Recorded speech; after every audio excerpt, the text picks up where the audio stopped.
some of the things from the bounded set. We will define diameter of a set, and then Cauchy sequence, and some of the things from the Cauchy sequence we will do. So let us start. Today is 3rd March 2021. So suppose XD is a metric space. So suppose XD is a metric space. Metric space. A subset A of X is called bounded.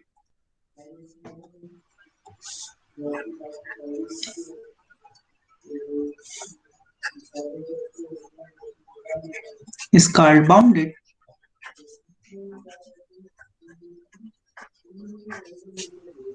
if there exists X in X and a real number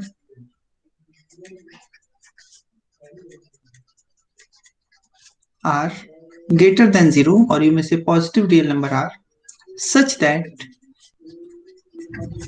this whole set A is contained inside a ball of radius R centered at X. Then we will say that A is bounded. क्या मतलब इसका हुआ?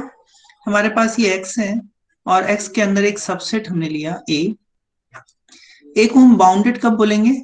अगर हमारे पास कोई point X मिल जाए X में, तो ये X A में हो ये जरूरी नहीं है, A में हो भी सकता है और A में नहीं भी हो सकता है. So we have a point X, suppose X is a point here, और इस X के अराउंड एक बॉल मिल जाए R रेडियस की, तो X के अराउंड एक बॉल हमने बनाई R रेडियस की, और उस R रेडियस की बॉल के अंदर पूरा पूरा A आ गया, तो हम कहेंगे क्या कि ये जो है सेट बाउंडेड है, A जो है बाउंडेड है. ठीक है. फॉर एग्जाम्पल जितने आपके इंटरवल सपोज करिए हमने एक इंटरवल ले लिया, फाइनाइट इंटरवल जितने होते हैं सब बाउंडेड होते हैं. तो मान लीजिए हमने एक इंटरवल ए बी ले लिया, तो क्या ये इंटरवल बाउंडेड है? A is equal to A b contain in R हमने ले लिया, तो क्या ये बाउंडेड है? कोई भी एक पॉइंट आर में ले लो. सो सपोज करिए ये आर है और ये हमारा ए बी है, ए बी.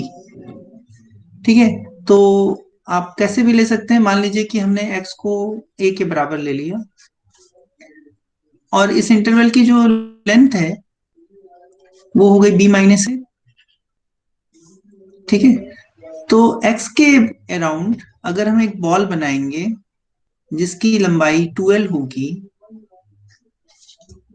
तो इस बॉल का क्या मतलब होगा? x minus 2l and x plus 2l. Ball क्या होती है?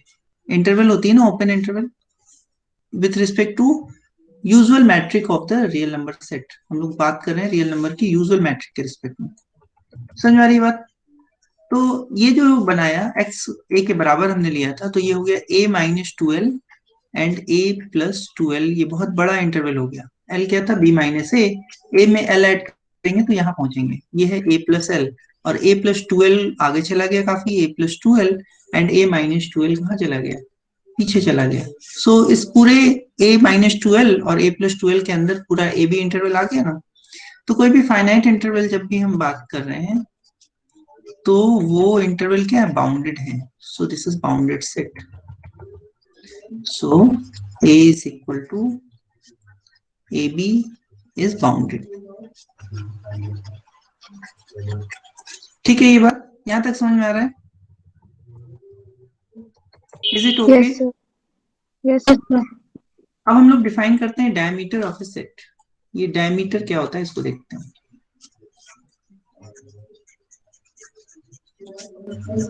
Of A set, let A be a subset of X. We denote the diameter of A by diameter of A and it is defined as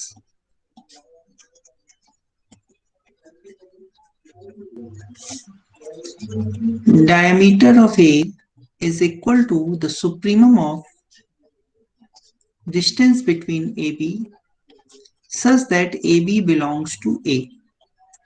यानी क्या करेंगे, ए के हर दो point के बीच की दूरी निकालेंगे और उस दूरी में जो सब सुप्रीमम जो होगा उसका, उस सेट का सुप्रीमम जो होगा उसको हम लोग बोलेंगे डायमीटर ऑफ ए। सुप्रीमम समझते हैं आप सारे लोग? सुप्रीमम समझ रहे हैं ना?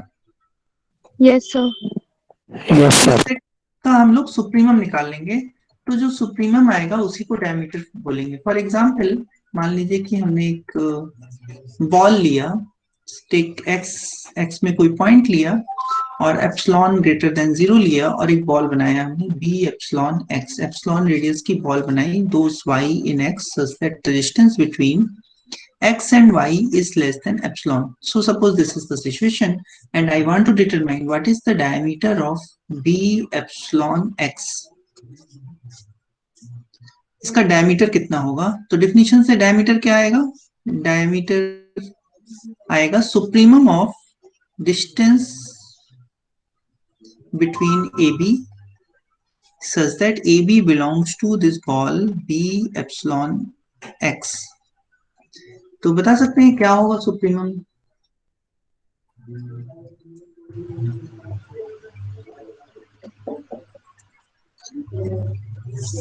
Can you guess what will be the supremum?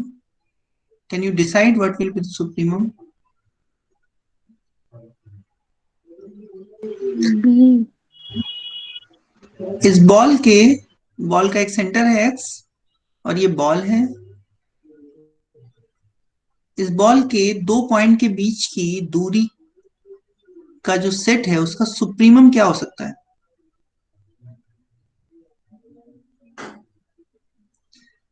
अच्छा चलिए मान लीजिए यहाँ पे दो पॉइंट लेते हैं, एक पॉइंट लेते हैं ए और एक पॉइंट लेते हैं बी। इन दोनों के बीच की जो दूरी है, ए और बी के बीच की दूरी, हमको तो पता नहीं है ए से बी के बीच की दूरी कितनी है, लेकिन हमको ए से एक्स के बीच की दूरी पता है और बी से एक्स के बीच की दूरी पता है। तो हम मैट्रिक स्पेस की डेफिनेशन से, ट्रायंगुलर इनइक्वालिटी से ए और बी के बीच की दूरी को ऐसा बोल सकते हैं D of A X plus D of B X और एक्स बी, कुछ भी लिख सकते हैं। लेकिन ए और एक्स के बीच की दूरी कितनी है? लेस देन एप्सिलॉन, है ना? और बी और एक्स के बीच की दूरी कितनी है? सो ये कितनी हो गई? 2 एप्सिलॉन। तो कोई भी दो पॉइंट के बीच की जो दूरी है वो 2 एप्सिलॉन से कम आएगी, है ना? इस बात से एग्री कर रहे हो आप लोग? कोई भी दो पॉइंट के बीच की दूरी 2 एप्सिलॉन से कम आएगी। Do you agree at this point?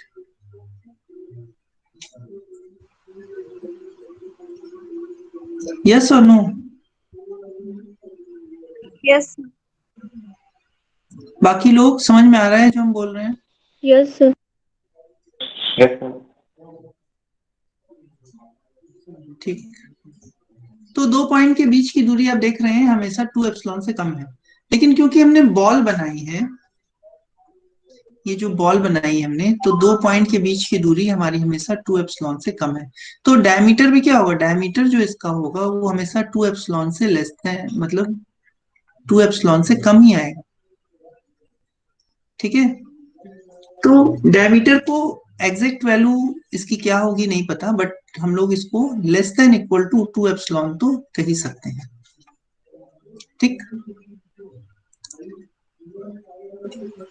जैसे फॉर एग्जांपल सपोज करो हमने एक डिस्क्रीट मैट्रिक ले लिया, डिस्क्रीट मैट्रिक हमने लिया, एक्स एक सेट ले लिया, एक्स सेट ले लिया ए बी सी, और इसके ऊपर हमने डी डिफाइन कर दिया डिस्क्रीट मैट्रिक वाला, यानी दो पॉइंट के बीच की दूरी होगी 0 अगर x is equal to y है, और 1 होगी if x is not equal to y है।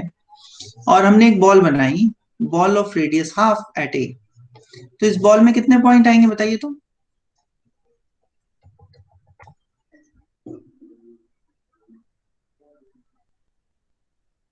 Can you tell me what will be the points in this ball?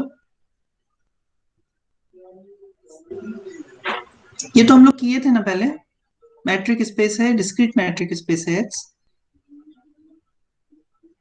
इसके ऊपर डिस्क्रीट मैट्रिक डिफाइंड है, और हम एक बॉल बना रहे हैं ए पॉइंट के अराउंड हाफ रेडियस की। तो बताइए तो क्या होगा? I. Hmm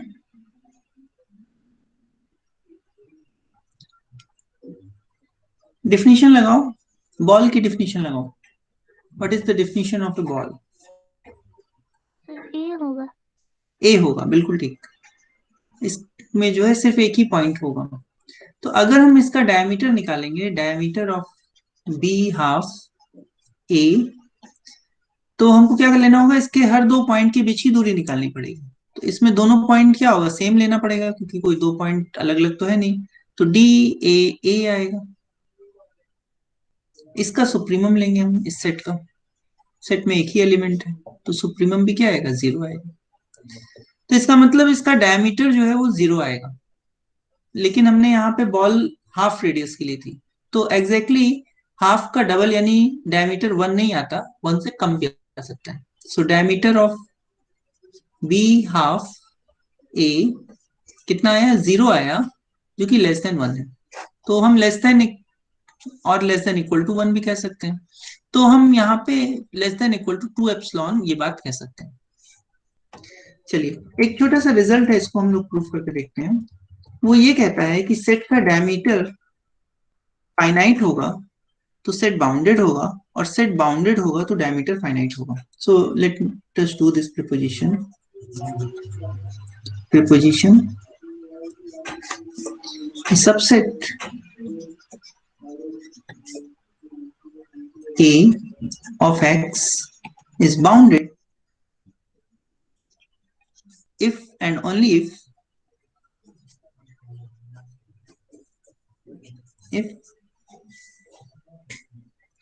diameter of A is finite. So let us prove it. तो सबसे पहले क्या करना होगा, वन वे करना होगा हमको प्रूफ, डायरेक्ट इंप्लीकेशन, यानी हम मान लेते हैं कि बाउंडेड है। Suppose A contained in X is a bounded subset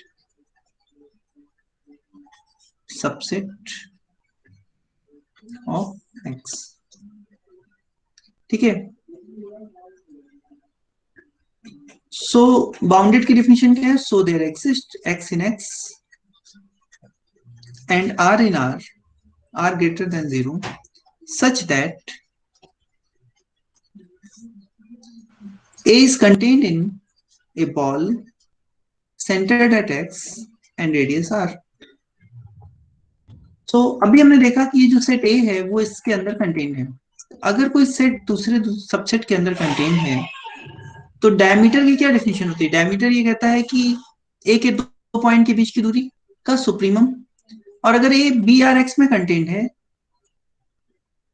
तो बी आर एक्स का डायमीटर क्या होगा, बी आर एक्स के दो पॉइंट की दूरी का सुप्रीमम। तो क्लियरली इसका डायमीटर क्या होगा, इसके डायमीटर से ज्यादा होगा, क्योंकि इसमें ज्यादा या बराबर पॉइंट हो सकते हैं। तो हम ये कह सकते हैं यहां से कि by definition of diameter, diameter of A is less than equal to diameter of B R X. ये बात से एग्री कर रहे हो आप लोग? क्योंकि ये सेट बड़ा है, इसलिए सुप्रीमम की वैल्यू बड़ी हो सकती है। ए के सारे पॉइंट इसके अंदर ही हैं, तो ए का जो सुप्रीमम आया ए के पॉइंट्स के ऊपर डिस्टेंस निकालने से, उससे बड़ा सुप्रीमम बी के पॉइंट्स के, बी आर एक्स के पॉइंट पे डिस्टेंस निकालने से आ सकते हैं। Do you agree at this point? Yes, sir. Yes. Yes, sir. So अब बी आर एक्स का डायमीटर अभी हम लोग निकाले थे कि 2 एप्सिलॉन से कम होगा, 2r से कम होगा।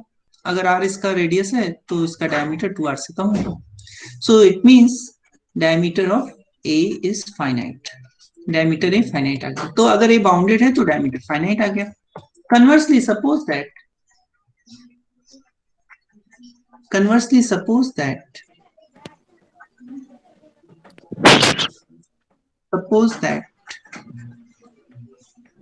diameter of A is equal to some R which is a finite number. मान लीजिए कि डायमीटर इसका आर आ जा रहा है, फाइनाइट नंबर, तो इस आर और ऊपर वाले आर से आप कंफ्यूज तो नहीं होंगे। चलिए इसको चेंज कर देते हैं, आर की जगह हम डी लिख देते हैं, इसको हमने डी कर दिया, और ये एक फाइनाइट नंबर है। सो हमको क्या दिखाना है, ए बाउंडेड सेट होगा, ठीक। सो हम क्या करेंगे, टेक ए एक्स इन ए, तो एक पॉइंट हमने चूज कर लिया ए के अंदर, ठीक है। तो ये हमारा कैपिटल एक्स था, और कैपिटल एक्स के अंदर ए है, ए एक सेट है, सेट के अंदर हमने एक पॉइंट चूज किया, और हमको पता है कि सेट का डायमीटर जो है वो डी है, स्मॉल डी है, ठीक। हमको दिखाना है कि सेट बाउंडेड होगा, a is a bounded set, ठीक है। Now what is, now take a point a in a, मान लीजिए कोई पॉइंट हमने लिया, तो हम लोग डिस्टेंस निकालेंगे एक्स और ए की, तो वो क्या होगी, डिस्टेंस हमेशा डायमीटर से कम होगी, डायमीटर ऑफ ए से कम होगी, जो कि डी के बराबर है। तो कोई भी दो पॉइंट एक्स से अगर किसी पॉइंट के बीच की दूरी लेंगे, तो वो दूरी क्या होगी, less than equal to D आएगी, ठीक, डायमीटर से कम आएगी। ये बात समझ में आ रही है? तो देखो, अगर एक्स के अराउंड ही हम एक बॉल बना दें, और वो बॉल की जो साइज हो, यानी जो रेडियस हो, वो डी से बड़ी ले लें, so consider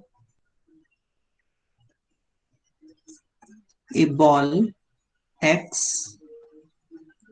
of radius D plus one, D से बड़ी एक रेडियस की बॉल बना ली, तो इसमें कौन से पॉइंट आएंगे, इसमें वो पॉइंट्स आएंगे एक्स के such that the distance between x and y is less than d plus 1।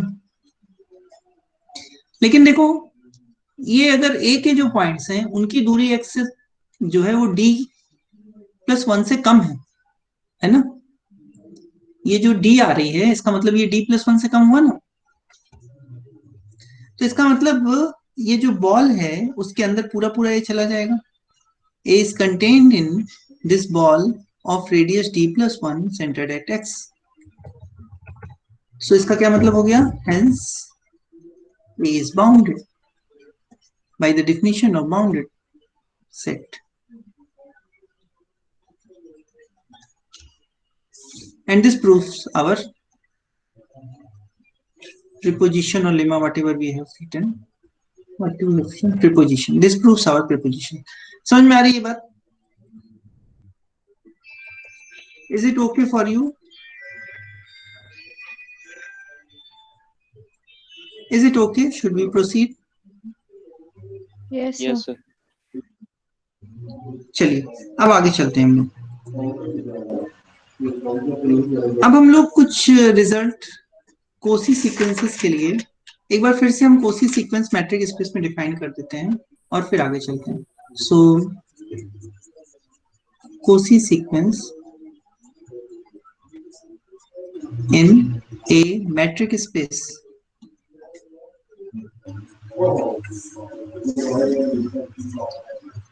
let xt be a metric space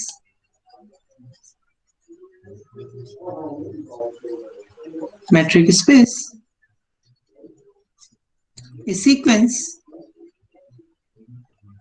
xn, कहां पे, x में, is called Cauchy sequence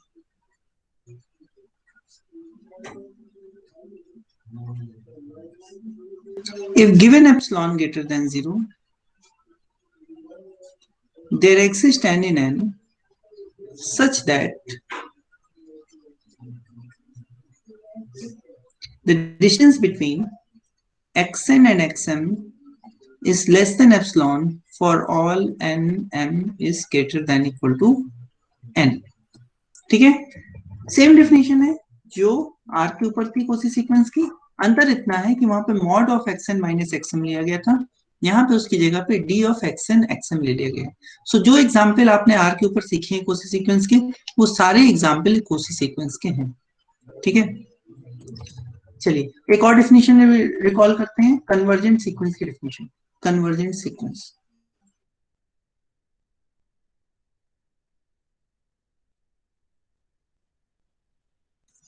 A sequence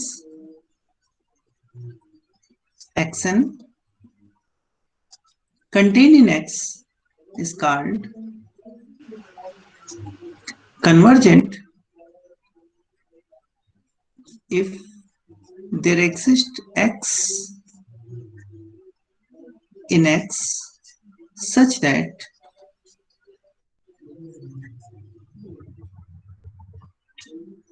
given epsilon greater than 0, there exists n in n such that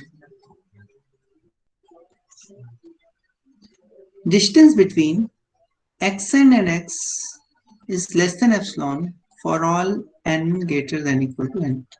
यानी sequence एक stage के बाद जाने पर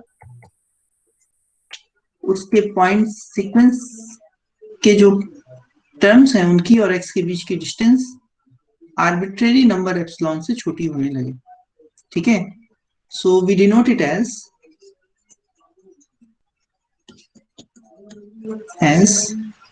xn converges to x or limit xn n is going towards infinitive is equal to x. ये सब तरीके हैं इसको लिखने के. इसका मतलब है सीक्वेंस xn x कन्वर्ज कर रहा है. चलिए कुछ छोटे छोटे रिजल्ट्स हम आपको बता देते हैं जिसको हमने पहले एक्सरसाइज की तरह छोड़ा था. इसको कर देते हैं. प्रीपोजिशन, ठीक है. Number 1 is every convergent sequence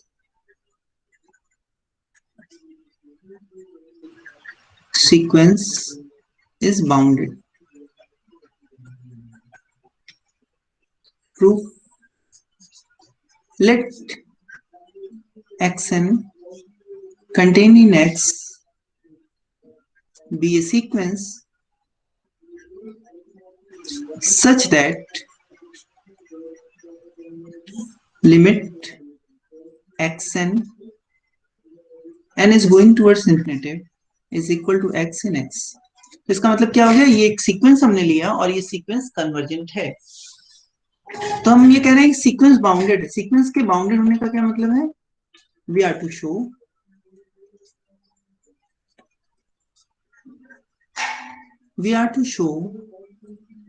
set A is equal to xn such that n is greater than equal to 1 is bounded.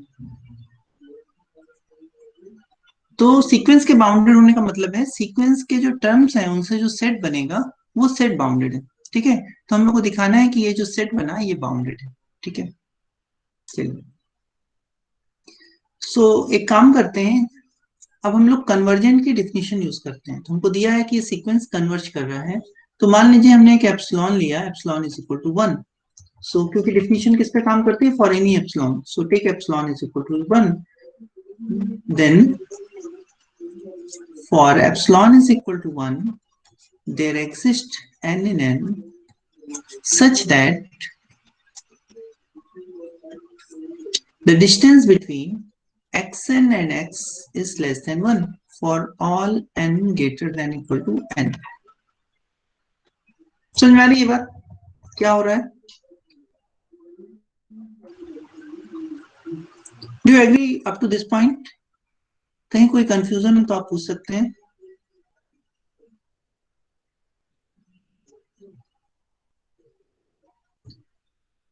Sir एक बार वहां से then for epsilon is equal to 1 से. अच्छा ठीक है,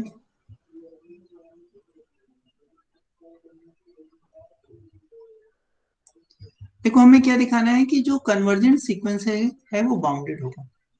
तो हमने कन्वर्जेंट सीक्वेंस लिया xn जो कि x पे कन्वर्ज कर रहा है. ठीक है, तो हमको बाउंडेड किसको दिखाना है, जो सीक्वेंस के एलिमेंट से टर्म से जो सेट बनेगा उस सेट को हमको बाउंडेड दिखाना है. तो चलिए हम लोग एक कोई भी एप्सिलॉन के लिए हम लोग कन्वर्जेंट की डेफिनेशन लिख सकते थे. तो हमने मान लीजिए एप्सिलॉन को 1 ले लिया. So for epsilon is equal to 1 क्या होगा कि एक n मिलेगा n में कि x के अराउंड इस तरह से मिलेगा कि xn और x के बीच की दूरी क्या होगी, 1 से कम होगी. अच्छा चलिए थोड़ा सा फिगर से समझने की कोशिश करते हैं। हालांकि ये मान लीजिए टर्म्स हैं x1 x2, x1 है यहाँ पे, x2 है, x3 है, और ये टर्म्स हैं, और ये टर्म्स, ये xn यहाँ पे आया, के ऊपर वाले टर्म्स हैं, और ये सब जा रहा है कहाँ पे जा रहा है, किस तरफ जा रहा है, x की तरफ जा रहा है, ये पॉइंट x है। So this sequence is approaching towards x। तो हमने क्या लिया, एप्सिलॉन इज इक्वल टू 1 लिया। अब ये क्या कह रहे हैं, एप्सिलॉन अगर 1 लेंगे हम, तो ये पूरा सीक्वेंस कहाँ है, रियल लाइन के ऊपर है, ये पूरी लाइन जो है एक रियल लाइन है। तो फिगर हमने ऐसे बना दिया है। सीक्वेंस ऐसा जरूरी नहीं है कि एक्स के इसी साइड हो, सीक्वेंस इस साइड वेरी करके ऑक्सीलेट करके भी कन्वर्ज कर सकता है, ठीक है, बट जस्ट फॉर अंडरस्टैंडिंग के उससे हमने बना दिया इसको।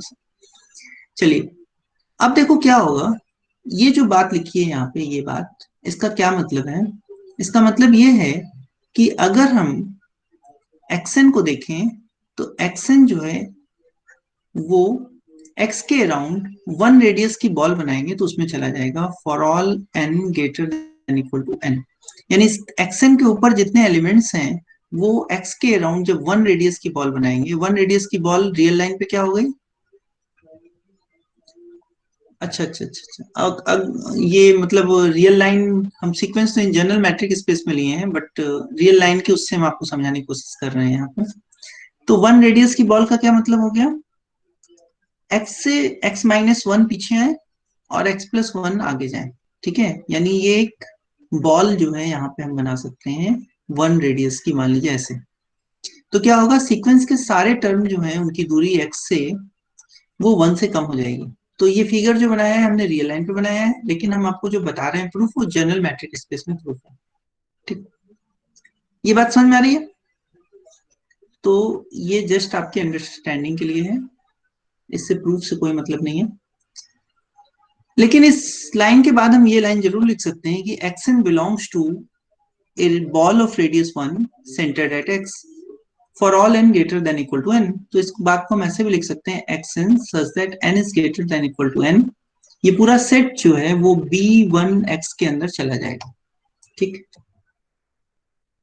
तो n से ऊपर जाने पर तो ये सेट इसके अंदर चला गया, लेकिन हमको एक्चुअल में क्या लेना है, सारे के लिए ये सेट जाएगा, यानी पूरे सीक्वेंस के लिए जो a है, कैपिटल ए क्या था, capital A x n such that n is greater than equal to 1, ये जाएगा। तो कितने टर्म बचे इस बॉल के बाहर, वो टर्म है x1 बचा, x2 बचा, x3 बचा, और कौन सा बचा, xn-1 बचा, और xn और उसके बाद के जो टर्म आ रहे थे वो x के अराउंड जब हमने एक बॉल बनाई 1 रेडियस की तो उसके अंदर चले गए ये सारे टर्म।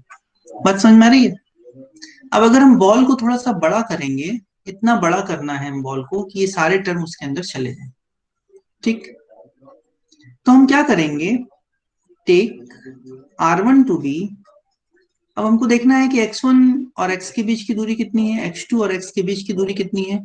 तो हम लोग देखते हैं distance between x and xi, और इसमें मैक्सिमम डिस्टेंस कितनी आ रही है ये देख लेते हैं, such that i is varying from 1 to n-1, इसमें मैक्सिमम डिस्टेंस कितनी आ रही है वो देख लेते हैं, ठीक है।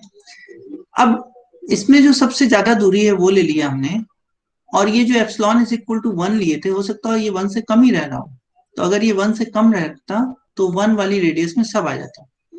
तो हम क्या करेंगे अब, so take further take r to be maximum of r1 और 1, इसमें जो बड़ा हो उसको ले लो।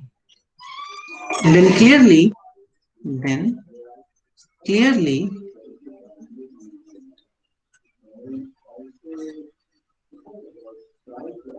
this whole set A which is xn such that n is greater than equal to 1 is contained inside a ball of radius r। अच्छा, r लेने पर लेस देन इक्वल टू आ जा रहा है, तो r से भी थोड़ा बड़ा कर ले रहे हैं, r+1 at x, this implies A is bounded। तो हमने दिखाया कि जो कन्वर्जेंट सीक्वेंस है वो क्या होगा, बाउंडेड होगा, and this proves the preposition. समझ में आ रही है बात? इसका प्रूफ वही प्रूफ है एक्चुअल में जो रियल नंबर पे आपने किया हुआ है, कन्वर्जेंट सीक्वेंस बाउंडेड होता है। बस अंतर इतना है कि हमने मॉड की जगह पे डी यूज किया है। Is it okay? आगे चलें? Yes sir. जैसे ये प्रूफ किया उसी तरह से हम लोग ये भी प्रूफ कर सकते हैं कि कोसी सीक्वेंस बाउंडेड होता है। So next preposition is preposition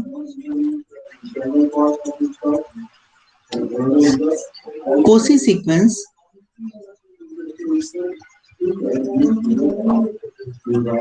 is bounded.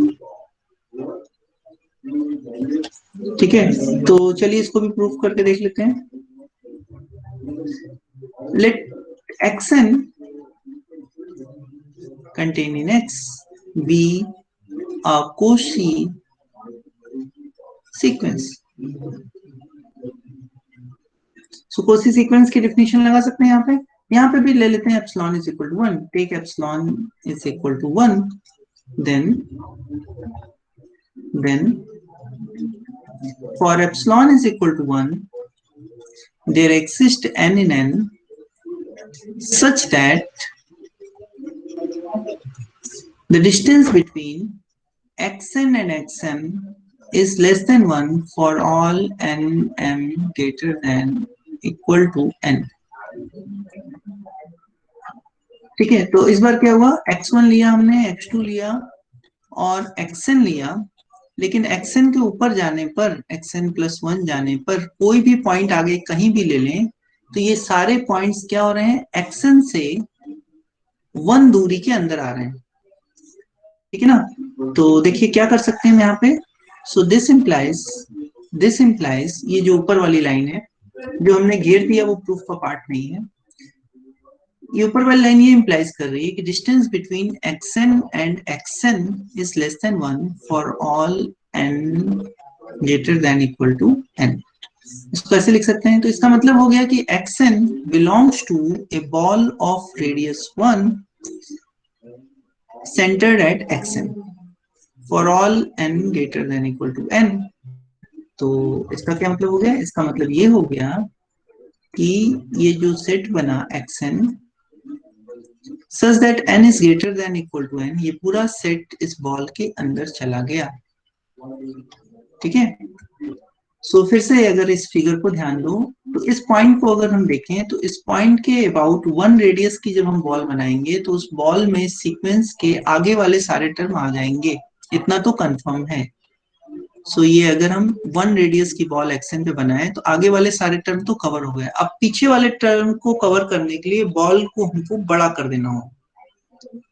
ठीक है, तो बॉल बड़ा कैसे करेंगे, इस कैपिटल एक्सन से बाकी की दूरी ले लेंगे। So take r to be the maximum of the distance between xi and xn such that I is varying from 1 to n minus 1। इससे जो इसकी दूरी है वो सारी दूरी हमने नाप ली और उसमें से जो सबसे बड़ी दूरी आ रही है उसको ले लिया। समझ में आ रही बात, क्योंकि हमको तो इसके अंदर लाना है ना सबको। अच्छा, और इसमें और 1 को भी कंपेयर कर लेते हैं, यहाँ 1 भी लिख देते हैं। तो 1 और डी एक्स आई एक्स एन जितने बने उन सब में जो सबसे बड़ा है उसको हमने r ले लिया। तो क्या होगा, so clearly a is contained inside b, r को भी और बड़ा कर देते हैं, xn के अबाउट rn+1 रेडियस की जब बॉल बनाएंगे तो पूरा पूरा a चला जाएगा उसके अंदर। a क्या था, where is xn such that n is greater than equal to 1, यानी सीक्वेंस के सारे टर्म। सो क्या हो गया, hence a is bounded। a is bounded का क्या मतलब, सीक्वेंस इज बाउंडेड, यानी हम ऐसे भी बोल सकते हैं xn is bounded, hence xn is bounded and this proves the thing which we want to prove. Is it okay? उसी तरीके से क्या वहां स्मॉल x को चूज करके बॉल बनाई थी, यहाँ पे xn को चूज करके बॉल बनाई.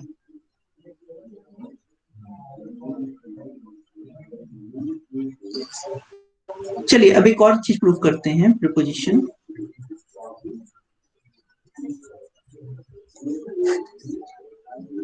Every convergent sequence is cosine. Every convergent sequence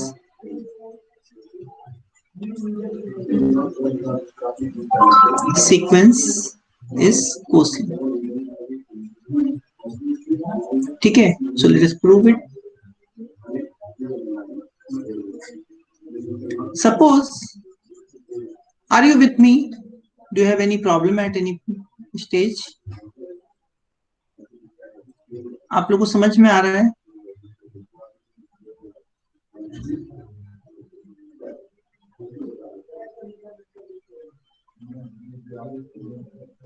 आगे चलें.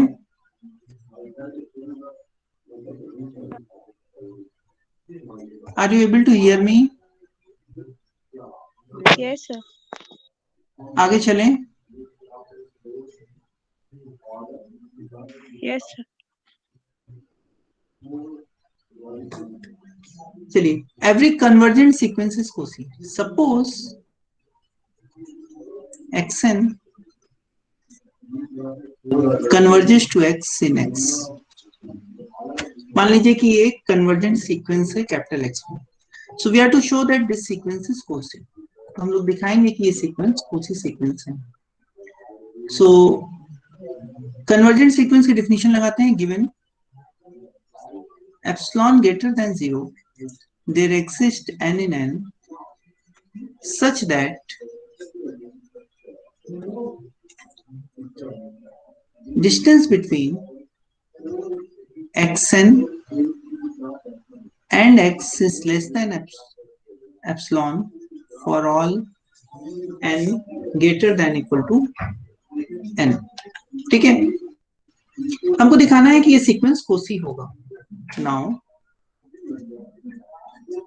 फॉर दो पॉइंट ले लेते हैं, दो नेचुरल नंबर ले लेते हैं जो कि n से बड़े हैं, and let us determine the distance between xn and xm.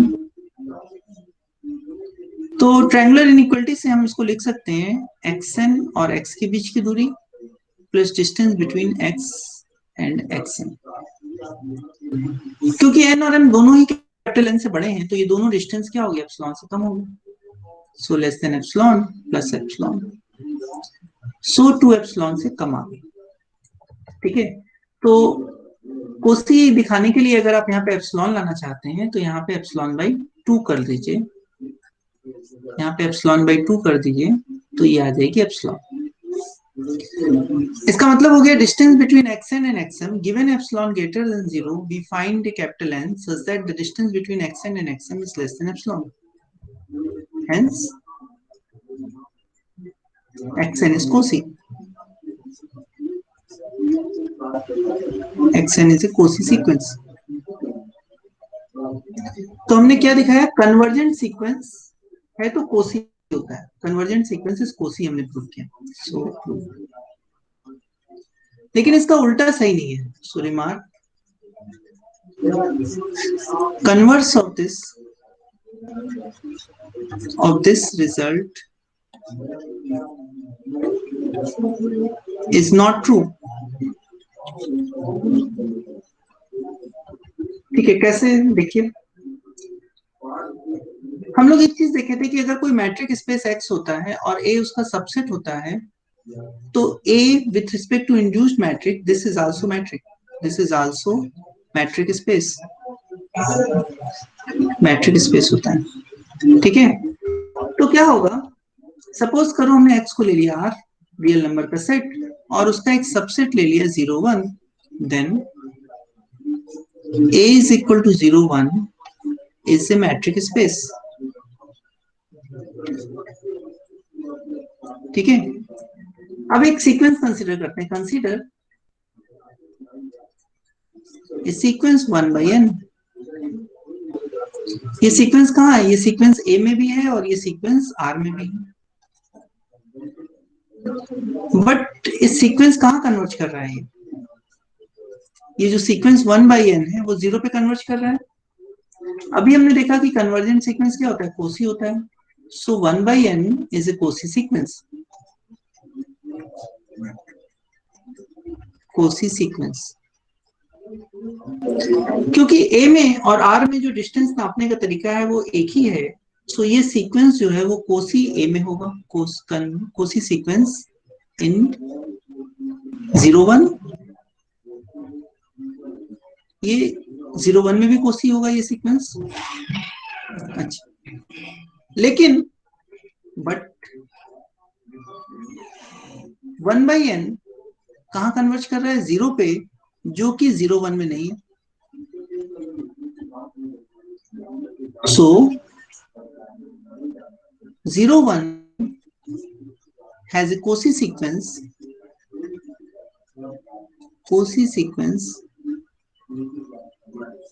which does not converge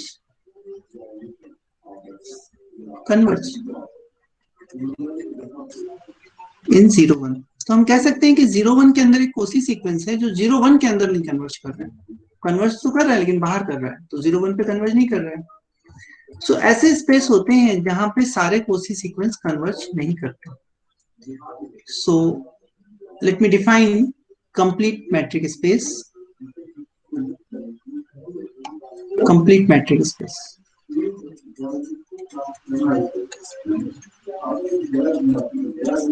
complete metric space।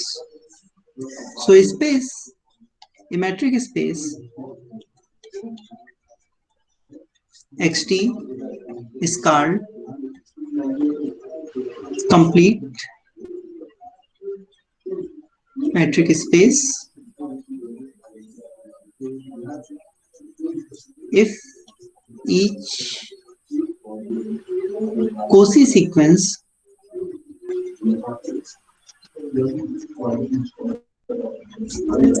in X is convergent। यानी कोई कोसी सीक्वेंस लें तो वो कैसा होना चाहिए? कन्वर्जेंट हो जाएगा, ठीक है, या हर कोसी सीक्वेंस x के पॉइंट पे कन्वर्ज करेगा। एग्जाम्पल इसका देखते हैं। अभी जो हमने देखा, जो स्पेस है 0/1 is not a not a complete matric space. ये जो स्पेस है 0/1 वो एक कंप्लीट मैट्रिक स्पेस नहीं है, ठीक है। लेकिन आप लोगों ने एक रिजल्ट पढ़ा है, वो है Kosi convergence criteria. But let me recall you what you have read in analysis 2 course is Cauchy convergence criteria। Cauchy convergence criterion ये क्या कहता है? A sequence of real numbers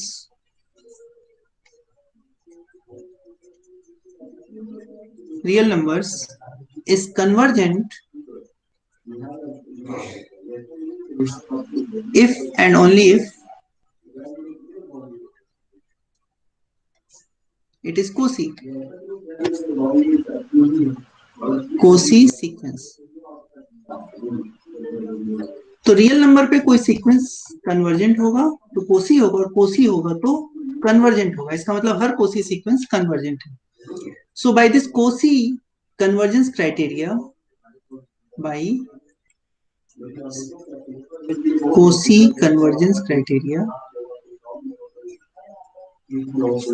criterion, R is complete metric space।